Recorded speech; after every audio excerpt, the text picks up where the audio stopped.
The Korean War greatly influenced and changed how American society perceived the impact and need of war, how the president handled wars as a commander in chief, and how war changed American politics.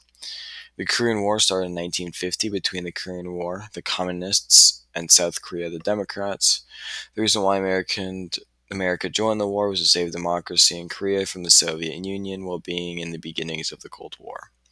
The first instance of attack was a suspicious report of Kaesung and Haiju being captured around the 30th parallel by North Korea.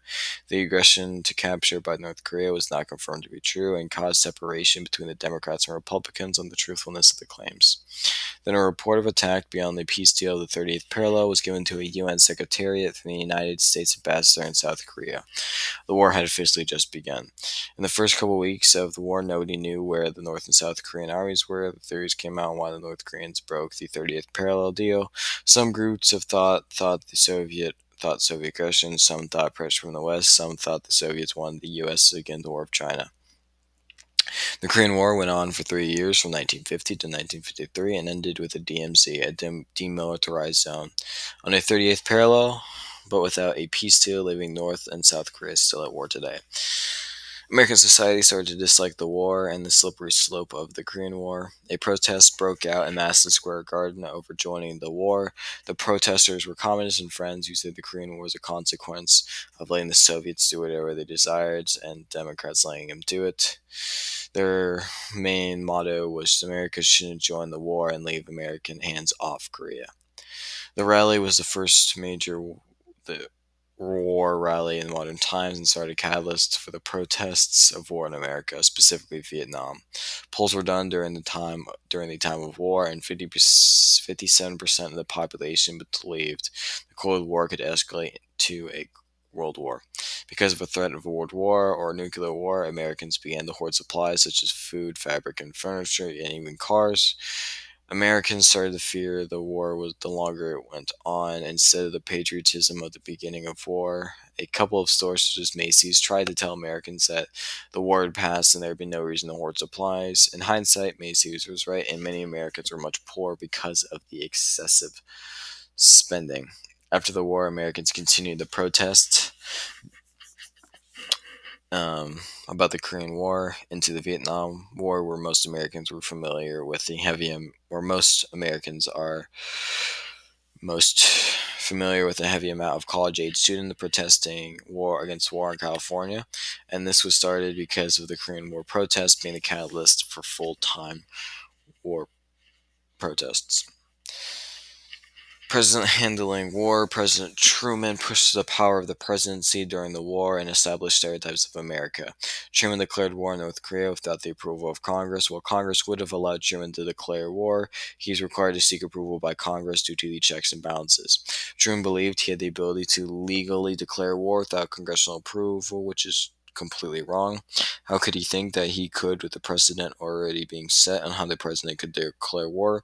Much like FDR in the aspect of pushing the boundaries of the presidency, but more in a foreign affairs aspect with Truman. Truman also fired General McWhirter after McWhirter disobeyed commands to not invade North Korea and pushed farther into instead and pushing farther into China.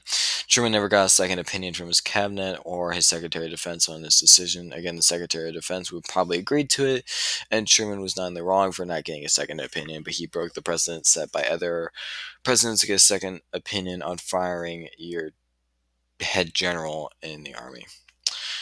Truman also established the idea of America as the world police and openly admitted that to being his goal for America. He said the aid of South Korea is a police action, and America lives on today in the world known as the world police. American politics, the Korean War escalated the rate at which polarization of American politics increased. The Republicans and Democrats constantly fought over whose legislation was better for war. The Republicans thought Democrats were a pushover and were going to let Soviets establish communism wherever they wanted. Republicans believed MacArthur was best suited for the Korean War because he would push for what America wanted and stop communism expansion with an iron fist.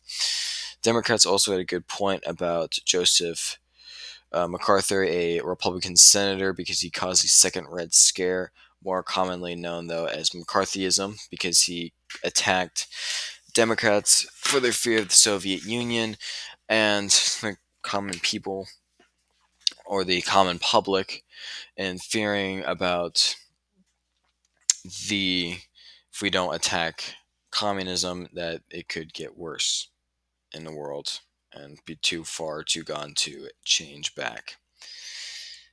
What's interesting though is Truman was a Democrat and he declared war without the approval of Congress, meaning he wanted to have war and wasn't afraid of it like McCarthy thought.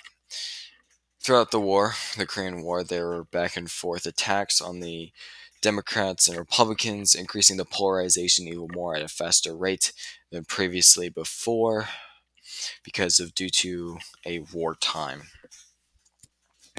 In conclusion, the Korean War affected American society and changed how they perceived war and protests over joining a war.